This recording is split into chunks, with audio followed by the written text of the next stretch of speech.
Thank you. It's really nice to be here. And I was asked about this at was it a long time ago?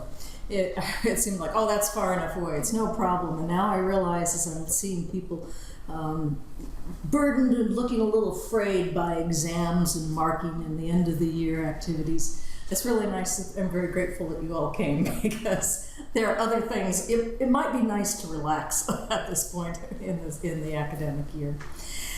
I want to, so it's really nice to be here. It's also, I'm grateful that all of you are here as well. I want to start with an apology because I've committed 2 sins that you never should do when you are presenting a paper. But the first sin is that I'm really right in the middle of this project. And I was telling Christian that every week the field notes come in from the field researchers in Sarajevo, Beirut, and Cape Town. And it's really exciting and it's really, And then I decided to give a talk on it. So it's things are still kind of cooking. And I hope that there's an opportunity to talk about some of that. The other thing that I need to apologize for and that I'm doing is I'm giving a talk with words that I cannot say. And this is something that I realize you should never do. So if I'm sure there's somebody from Bosnia here, or there's somebody from an Arabic scholar, and I'm going to mispronounce words, but I'm just going to forge right ahead. Okay. And I guess maybe the third thing that I'm doing is actually the project itself. That's a mistake, because I go into these interviews and it's really disconcerting. Because at some point in the interviews, one of the respondents says, citizenship just doesn't make any sense here. Why are you talking about it? Now, it's a little odd to have a major research grant on a topic that people think is not relevant to them. So the project, as Christian indicated, examines the ways that governments and foundations from the global north, and primarily from the US and Europe, are intervening in post-conflict situations. And they're trying in particular to work with young people to build a better kind of future. So that's why it's Lebanon, which, well, we can't really call it post in the traditional sense, post-conflict because of what's going on now, but Lebanon, Bosnia, and South Africa. And these 3 countries still remain very deeply divided. There's lots of evidence of the conflict, and a lot of times that conflict is just percolating beneath the surface. And citizenship in this case is called upon as a way of fostering particular kinds of political outlooks and behaviors, practices that these governments and foundations hope will enhance democracy and reconciliation. Now, many of the NGOs that I've been talking to, however, are really quite skeptical of citizenship, even as they accept the funds and use the term in their reports, web pages, and all their publicity. Now, it's not just that they're being strategic, although I think some of them are. And it's not just that the term does not translate directly, and it doesn't, as you'll see as we go along. And it's also not that the societies lack a tradition of citizenship or civic engagement, although that is an argument that's often made by some of the international donors. Quite simply, most of the people, or at least many of the people that we're talking to, are very critical of the very idea of citizenship as an identity or a legal standing. One field officer in a donor organization even told me that he thought the concept was dangerous and divisive and likely to lead to further conflict. This is kind of interesting, that this guy's given out lots and lots of money to do something that he considers to be dangerous and divisive. Now, he's trying to moderate that in some ways. But it's a deeply problematic concept. Now, this was not entirely unexpected on my part. I mean, when I wrote the proposal, I was aware that citizenship as framed out with those countries was going to be problematic when it was implemented. I also worried that citizenship, and in particular active citizenship, which is the kind of citizenship that's typically promoted, was going to be used as a way to control or direct behaviors and expectations in ways that may not necessarily be productive or helpful for themselves or their communities. And I worried as well that the way that active citizenship plays out was going to absolve the states for responsibilities for a social safety net, for providing social rights, and for protecting the citizens. That I also expected that some people would argue that citizenship was just kind of a feel-good concept to salve that makes everybody sing kumbaya as they walk into the distance. But that it doesn't provide the kind of resource needed to challenge, or in some cases, for changing or challenging structures of oppression and injustice. Now, in the research, we've heard all of that, but we've also heard a lot more. And to be fair, and I actually was quite surprised, we heard some arguments from quite radical organizations about why citizenship, and why active citizenship in particular, was absolutely crucial to the struggles for justice, because it was a way of mobilizing people to revolt. Now, I don't think that's what some of the NGOs were anticipating, but what it shows to me is that this concept is really quite complicated, and it's quite contested. So in trying to make sense of these reactions to citizenship, I want to argue that it's one way to do this is to trace some of its geographies and genealogies. Now, Engeneisen suggests that the complicated geographies intersect, connect, and inform each other in unexpected and surprising ways. And he argues that it's in these intersections that we can see the politics of citizenship, and the ways the concept and standing are mobilized in political struggles for inclusion and justice.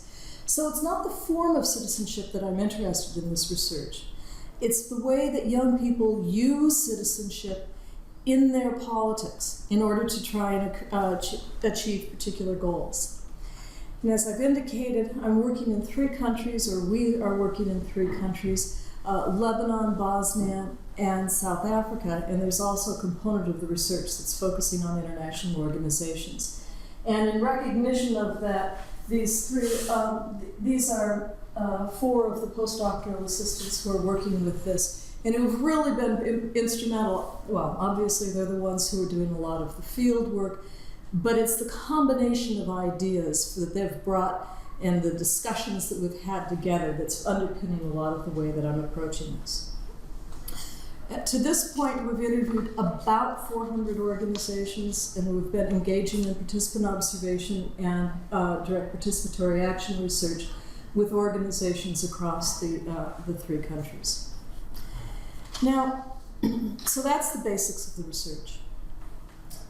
Now, it may not be obvious why you would want to promote citizenship as a means of reconciliation. Partly because you think, well, most of us think it's kind of bland. We don't really, it's a passport if anything. I think of it more because, as you may be able to tell, I'm a foreigner in this country. And so questions of citizenship affect me quite directly. But most of us don't really think of it. In particular, how many of you in this room would think of citizenship as a means of reconciliation? It's not entirely obvious. But in the ideal, it signifies membership, belonging, and equality. And that's the reason that it's being used by so many of the organizations. But the reality also is, and the organizations know this, that those same questions of membership and belonging have underpinned a lot of the conflict that those countries have gone through and those societies have gone through.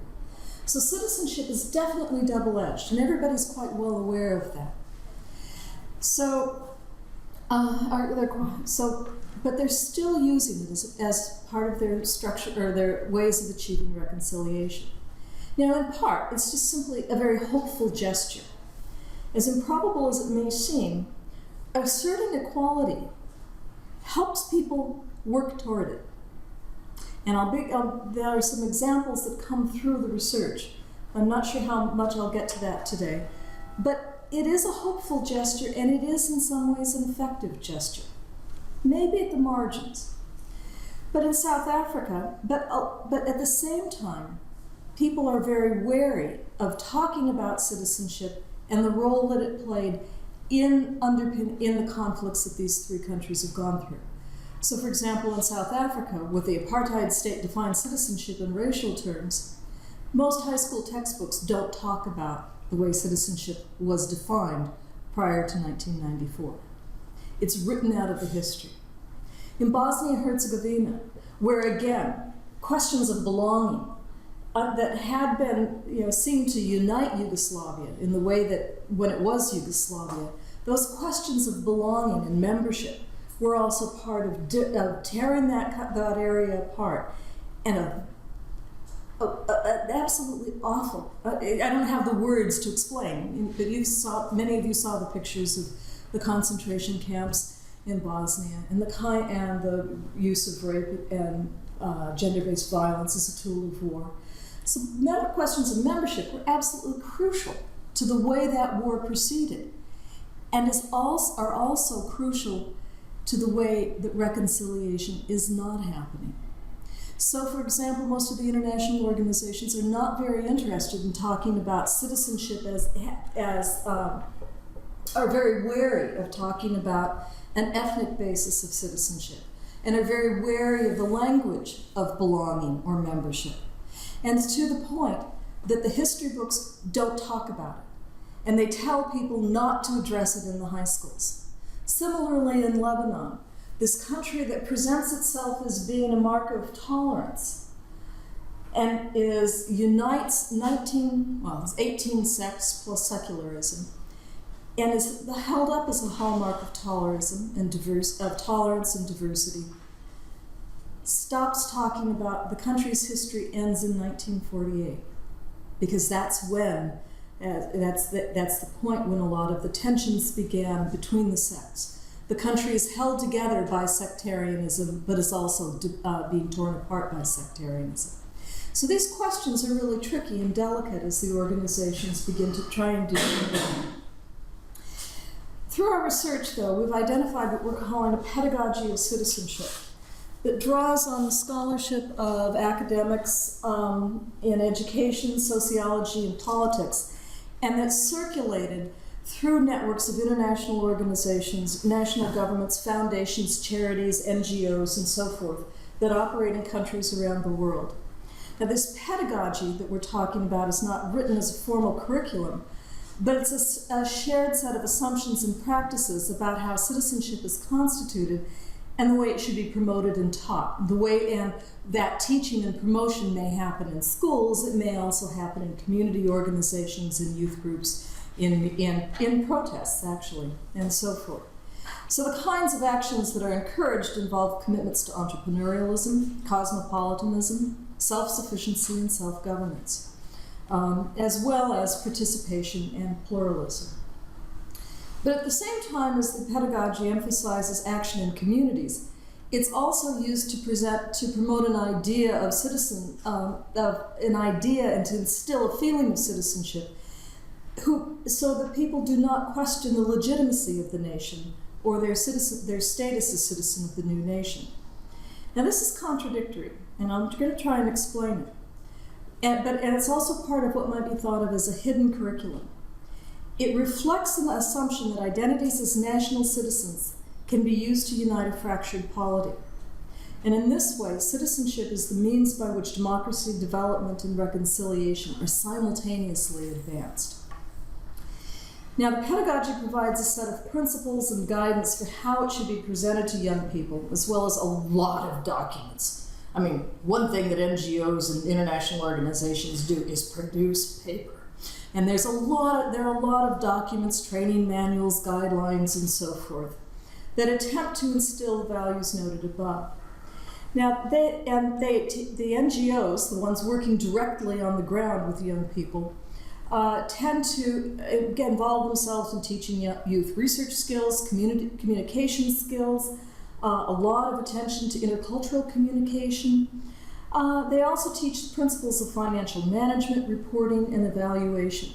And the idea is to train young people so that they can engage in projects. They can get funding, perhaps from organizations, but engage in projects in which they can act as citizens and make changes, concrete changes on the ground.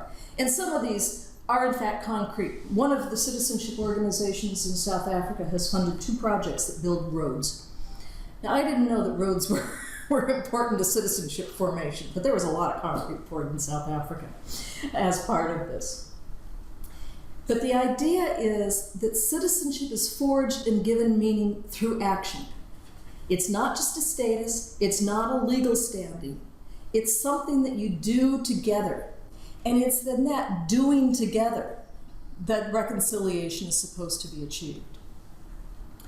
Now, as I indicated, the pedagogies and the practices that are associated with citizenship are widely disseminated, but in particular in countries with emerging from conflict or that may be on the verge of conflict. Now, implicit in the diffusion of the programming is an assumption that citizenship will be understood in roughly equivalent terms in a variety of settings, that it's commonsensical, that everybody will know what it means, and that it will be useful in the same way. It's universal in the sense of a shared understanding rather than something that's necessarily available to all. Now, our interviews, however, have shown that citizenship is particular rather than being universal, precisely because of the connections between the pedagogy and the active practices and grounded practices of citizenship that it promotes. So, how do we talk about citizenship, or compare even, in more than one place? Now, what we've done is modify an approach outlined by Michael Frieden and then expanded by Eisen. Anybody who attempts any kind of comparative work understands, is immediately confronted by what comparative means. In our case, we want to look at processes and relationships that are emergent, that come from the promotion of citizenship, rather than thinking about a side-by-side comparison of the countries. We want to think temporally, and we want to think spatially. And we're interested in the ways that different outcomes emerge from processes that seem similar and practices that assume a kind of uniformity. Okay? But the circulation of the pedagogy is an example of that assumption that roughly similar forms of citizenship will be produced through these programs as they're applied in many countries. We're not finding that. So here's where we turn to Michael Frieden's work. He argues that cross-cultural political analysis must detach itself from assumptions that are embedded in Western political thoughts and norms. He argues then that this requires that we examine political discourses, concepts, and practices through what he calls critical micro-comparisons. Such an approach involves attention to political thinking on the part of agents and thinking about politics on the part of agents whose authority allow them to engage in language and ideological configurations, according to Eisen, that are constitutive elements of making realities, that these infuse normative political thought. Now, this leads both Eisen and Frieden to examine political practices and the thinking behind them out with the West, and to reflect on them from the perspective of citizenship after Orientalism. Now, in both cases, they examine the concepts and practices, which they're talking about in terms of political thinking, in light of ideological configurations in societies that don't directly align with Western traditions. And then thinking about those ideological configurations, and they talk about that as thinking about politics. So we've got thoughts about politics, political thinking on the part of some agents, and then thoughts about politics. And those latter are particularly those agents who have authority and who can do things, rather than the rabble-rousers of the rest of us. Now, Eisen argues that this enables a positive move through which we can begin to assemble practices and acts that can be considered as citizenship, but not in ways that we've already configured, not in ways that we already expect and understand. And it's that surprising or that emergent quality then that we're interested in. Now, this is a big challenge, and we're not doing it exactly the way they're doing it.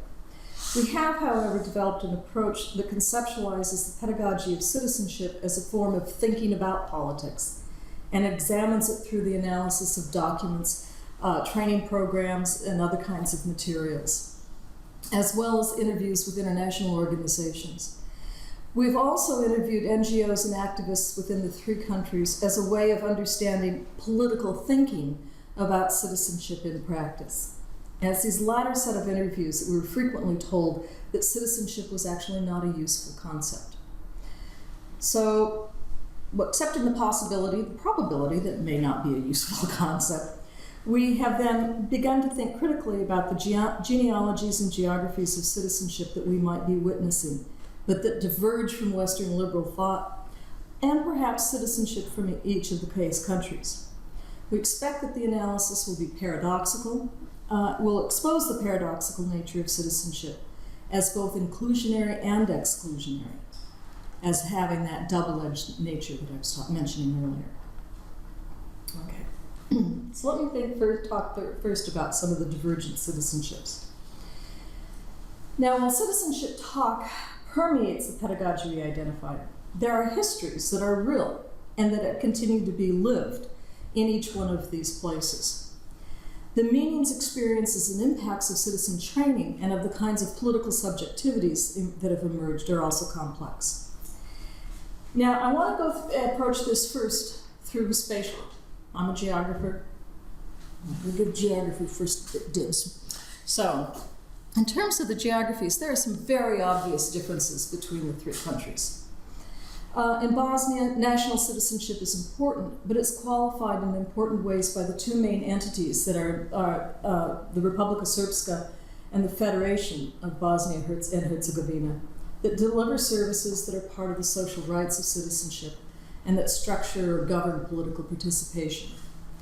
Furthermore, because the two entities align within the geographies of ethno-nationalism, and therefore of ethnic cleansing, political representatives from the entities engage in blocking maneuvers that absolutely paralyze the government.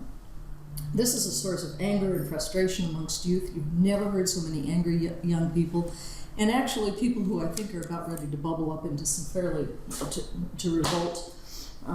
And Christian, your featured case study is for the revolt. And recent examples of this include the babies' protests in the summer of 2013 when they blocked and actually they held the parliament hostage in a sense for about 3 or 4 days because the parliament would not issue the legislation that gave people identity numbers, and so 2 babies died because they couldn't have identity cards that allowed them to leave the country. It also is evident in the protests in the winter of 2014 that led to the temporary establishments of plenums or participatory democracy forums at the urban level. Now, in Lebanon, we see the national government is also paralyzed, and in fact, you could argue there is no national government. There's no president, there's no functioning cabinet, the parliament has been extended twice, there are no elections, there are some people who are getting paid, but there's not really a government that's functioning. And people actually don't care because it works better that way. But by this time, the structures of sectarianism that stitch the country together are also tearing it apart. One effect of this has been that many young people are organizing in ways that sidestep sectarianism. I don't know, probably can't see this, I guess, with the lights, but this is a secularism organized by the Secular Society of American University of Beirut, and the way that secularism and the need to tear apart sectarianism is debated in Lebanon is to allow civil marriage, to allow people who are in different sects to marry each other. It's an interesting politics. So, because sectarian parties, though, are so deeply ingrained in any kind of political structure, it's hard to see how the acts of the young people will be institutionalized, and in fact, whether they need to be institutionalized. In South Africa, the post-apartheid government guarantees the rights of citizenship to anyone who's resident in the country, and in fact, they had been very open to immigrants. But this non-racialist guarantee is now being, which is based on commitments to human rights, is now being eroded. You may recall the homophobic violence in 2008 and the ongoing homophobia that is pretty rampant now in South Africa, such that it's pretty hard to get the right to reside in the country and therefore to claim the rights of citizenship. Now, for an American or for a Brit, the idea of putting restrictions on who can enter the country is not a big deal, but it is in South Africa because of the way that the struggle was narrated and the post-apartheid government was formed as having absolute and unquestioned commitments to human rights for anybody. So by putting up more barriers, it's a real significant retreat from what had been underpinning the post-apartheid constitution. So the question that now is being raised in South Africa, according to our respondents, is how and whether people can and should live together. This is a really interesting comment. And it seems that the discourses of social cohesion have supplanted discourses of citizenship. Rights are no longer on the agenda. Now, the national differences here are significant, but they're not the only aspects of it. In all three countries, NGOs and activists emphasize the importance of participation and action as citizens in civil society. Citizenship, thus, is located in civil society rather than in something with respect to the state or something that's granted by the state. Now, the importance of action in civil society and of not placing excessive demands on the state for services and welfare is central to the pedagogy we've discussed. But the importance of action in civil society has also been important to some of the political actions, such as the struggle, because if the state was closed off to blacks and coloreds in the apartheid regime, then the only place you could act was within civil society. Now, this is not, so the importance of civil society in these discourses is not necessarily because they've got some kind of Tocquevillian romance, or they subscribe to Robert Putnam's idea that, the reason we're in the reason we have the problems we have is because we don't bowl together. But rather, it reflects a recognition that the state is fundamentally flawed, that legal remedies are limited, and that respectful and civil behavior is not likely to lead into political success.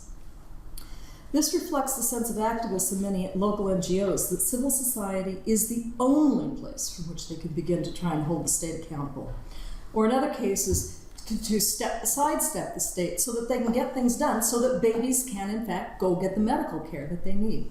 I guess the babies don't, the parents go do it. Now, the final aspect of the geography of citizenship is scale. Now, this may be a particular preoccupation of we geographers, that we're just obsessed by the notion of scale.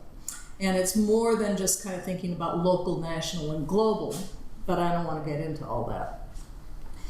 The thing that's important is that I frankly was quite surprised at, is that there's almost no discussion of global citizenship in the pedagogies and in the ways that people were talking about citizenship. Instead, and it surprises me because the global citizenship has been kind of this is part of what the curriculum in British schools is, and it's part of us making feel good that we're going to go together and work together across differences and across countries. Instead, what they were talking about in all cases was local action and national identity as being the markers of citizenship. Now that's important because we'll see that becomes kind of important. So there's this complicated geography then that's not necessarily what you expect. We expect that there are going to be differences in each one of the countries, but in a sense, citizenship is being located in a different space. It's not located in the state, it's located in civil society. And they're talking very much about citizenship as being local rather than national or international. Okay? So, these spaces or locations of citizenship then are important to what we're doing. Now, at some level, the second part of the argument that I want to make, though, is about genealogy. And I want to go through this issue of genealogy by thinking about the specific terms and the way people talk about citizenship. Now, at some level, this is going to seem like it's a matter of translation because, of course, not everybody speaks English. I don't even speak your English. You may not speak my English. So there are some translation issues that are really important, and I don't want to deny that. But genealogies reflect more than just histories, as Foucault has argued. Instead, genealogy attempts to delineate multiple lines of descent, and it reveals indirect, fragmented, and fractured lines of development. There's not a single origin, and it's critical rather than legitimizing. So what I want to do is think about just briefly, how citizenship develops or identifies some critical moments in the way citizenship is identified and discussed in each one of these cases. And it's here that the geography and histories of citizenship in place intersect, and that create diverse, emergent, and as I've suggested, unexpected practices. Now, it was in Sarajevo that I first heard an NGO person say, "We don't talk about citizenship." And that saying actually, it was a concept that they knew, that they translated, but they don't use it because it's international organizations speak. And instead, I've started asking these folks, but these are because their websites are peppered with talk of citizenship. And it's all over most of them. Now, in the local languages, though, used in Bosnian, there are two different terms that get at what citizenship really may be speaking to. And they represent different forms or aspects. And here's where, because I haven't been in Bosnia, I've lost my ear for it and I'm going to murder these terms. So the first one is this notion of građanstvo, and the second one is even harder to say, drovenstvo. And Bosnian, the Serbian-Croatian languages, I think, have to have the worst vowel-consonant ratio of any language, because it's really hard to say these words. Now, građanstvo draws from the word for city, or grad, and it implies a kind of civic form of citizenship that might be local, but is more likely rooted in civil society. And that reflects a lot about the way that the Yugoslavian government and the socialist government under Tito began to organize rights and ways of participating locally, participation. Drovenstvo draws from the word for state and implies the legal form of citizenship. Now, it's often associated with the nation, but in the case of Bosnia, it also is associated with the two entities in the cantons within the federation. The Federation of Bosnia and Herzegovina has, I think it's 13 cantons. So it's a really complicated governing structure. It's not parallel between the Republika Srpska and the Federation. It's a mess. I find it difficult anyway. Now, more than just a linguistic difference, use of the terms reflects very different meanings and emphases. And with respect to građanstvo, a certain nostalgia for the presumed socialist brotherhood. Now, this nostalgia for socialism is really strong among young people. And in fact, they have yet to release the most recent census. They finally did a census last year. They haven't released the results. But the preliminary indications is that about a third of young people don't identify with ethno-religious terms. They identify as Yugoslavian. Really interesting, because most of them weren't born when it was Yugoslavia. Really interesting, certainly kind of romantic. It also, though, reflects some assessments of how most political action could be mobilized. So when our respondents said they didn't use the word citizenship, it was because they were already working with a concept that was more nuanced and complicated than citizenship, which tends to kind of combine and mush together those two ideas of belonging and action in civil society with a legal standing. So they were already working with a pretty complicated way of understanding citizenship. Now, okay. Now in Lebanon, though, there's also an issue that might be reduced to translation, but again, it's much more complicated. Now, we think it might be coming to the forefront of at least some political debates, particularly in light of the Syrian refugees. As you know, there's over 1 million refugees have came into Lebanon within the space of about a year.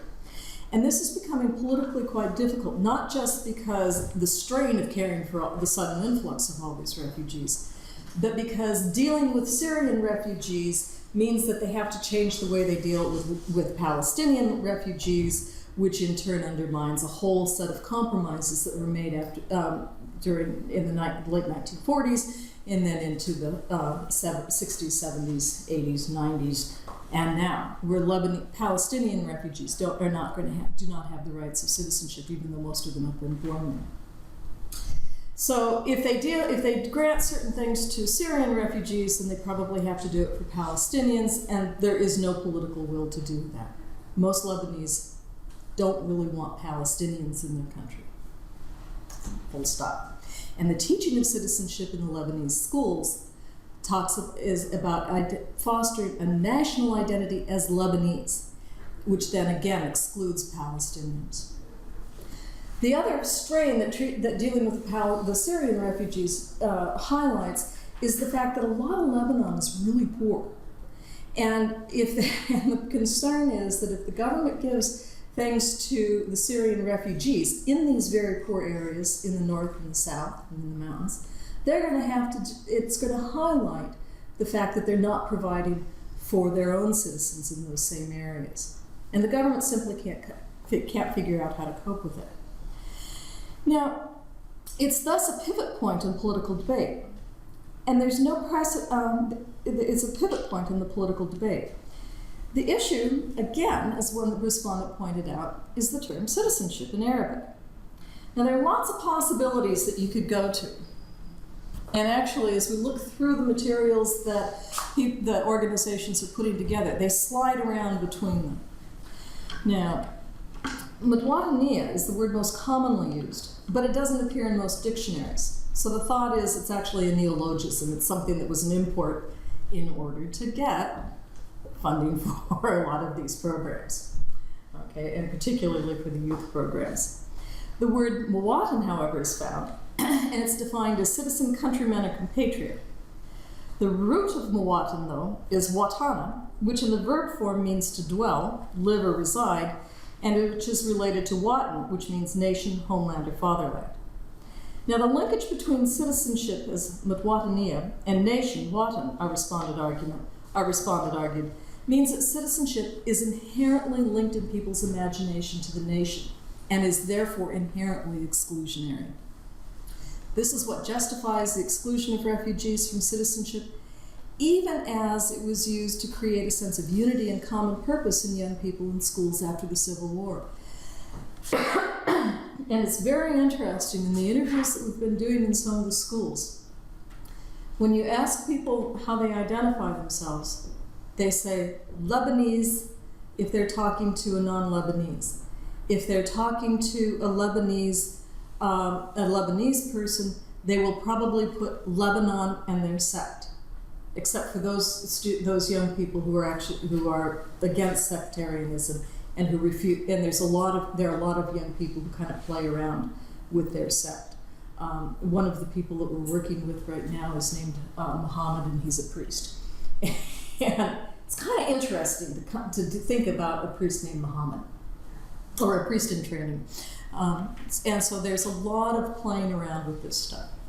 Now, the instilling of this identity is seen as one of the crowning achievements of the post-war education system. It is what everybody believes is holding the country together, not just in the face of the current crisis, but also after the assassination of Rafiq Hariri in 2005, after the 2006 and 2008 wars, and now under the burden of the refugees. Now, as in Bosnia, there are other words that might be linked to citizenship, such as Madani, but this is more often used to mean civil, civic, urban, or secular, and so will not be used in the context of citizenship. Because this potential definition seems to threaten the nation, or at least the national government, which is held together by a representative system that allocates power based on sex. Now, because of the importance of both sectarianism and religious identities, most NGOs are reluctant to describe themselves as secular, but instead call themselves non-sectarian. And they encourage participants in their programming to celebrate their faith, even as respecting the faith for others. Now, this description, however, puts them at odds with a lot of the international community's arguments, which it has a commitment to secularism in the public sphere and the expectation that national identity will be primary. Now, finally, in South Africa, where the country is absolutely, where citizenship in a legal sense is guaranteed, in practice, it may well be meaningless. There are a lot of rights that are guaranteed in the Constitution, but the government, including the right to adequate housing, but the government simply doesn't have the money and the capability to deliver on those rights. And we know as well that it's kind of, we can say either it's kind of not competent, or we can say it's corrupt. But it's, there are some problems in governing in South Africa. Okay? And so now there's this, as I indicated, there's growing unease with how the very term resident the person who is guaranteed the rights of citizenship, how that term resident is defined, and how it's mobilized. As I indicated, the definition of resident is becoming increasingly restrictive, and visa regulations are becoming tighter, and proving residency is much more difficult. And the pedagogy of citizenship, the way that citizenship is being promoted by the international community, has nothing to say about this. Partly because the hypocrisy of the US and the EU of trying to say that you've got to let everybody in. The US would have a real problem with this. But also because it's absolutely committed to the idea of reconciliation as by fostering an identity, not a set of legal rights, but an identity as a legal citizen, as a national citizen. And in that case, allowing it means that exclusion is absolutely justified in terms of the way citizenship should be perceived in South Africa. It's kind of crazy, because that's not what the post-apartheid government was supposed to be about. Now, in all three cases, then, there's a really complicated way that the histories and geographies and language intersect and connect to produce different problems of citizenship, and that make many NGOs very wary of the concept. So it's in this context that the commitments of most of the NGOs to active citizenship, as compared to an unmodified form of active citizenship, was kind of surprising. I think we secretly hoped that the organizations and the activists on the ground would be very critical of this concept. And we assumed that they would reject the notion of active citizenship. If you read the academic literature, and particularly of those kind of critical scholars, which I tend to think I'm one, the idea of active citizenship is often deployed to let the state off the hook. But as we were told repeatedly in South Africa, but also in Lebanon and in Bosnia, we have to have active citizenship. Yes, we understand the political implications of it in terms of letting the state off the hook.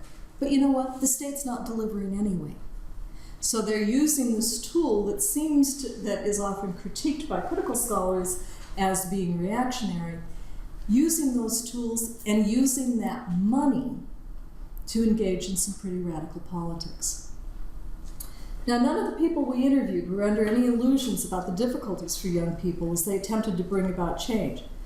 But almost to a person, they argued that participation, engagement, and active citizenship, it was essential if any change was going to come about.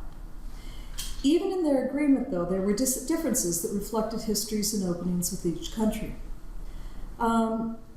In Bosnia, NGO leaders and youth activists often called on events and movements that demonstrated that youth had long traditions of voluntarism and engagement, which again this idea of a long tradition of voluntarism is a little complicated for somebody who's not from Bosnia or not from one of the former states of the former Yugoslavia.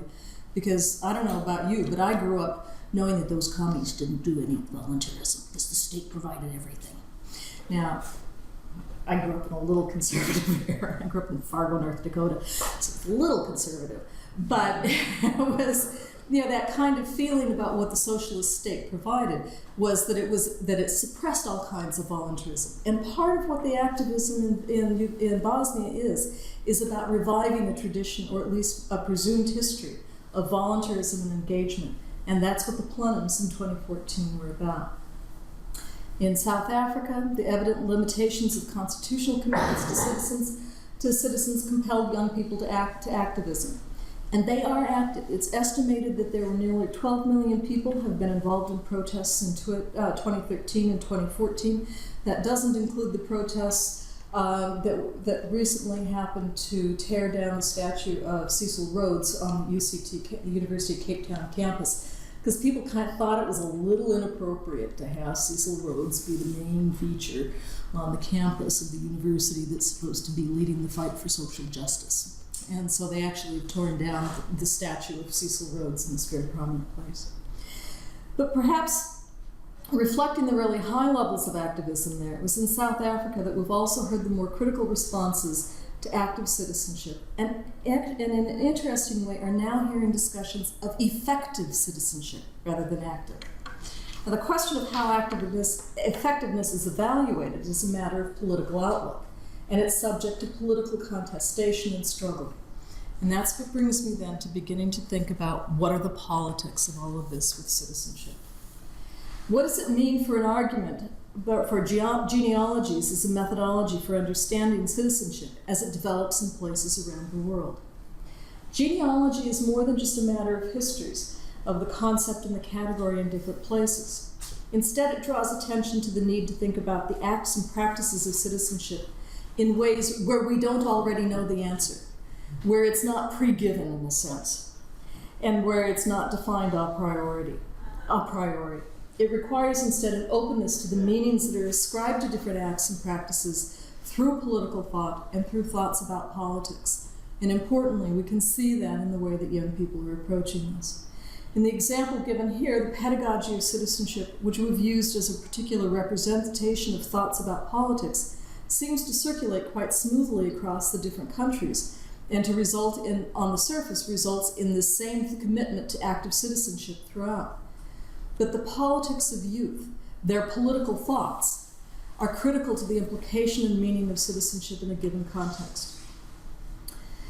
Their acts are often fundamentally political, challenging and contesting the extant order, and seek to promote their own views of social justice, regardless of what the international order might be trying to promote.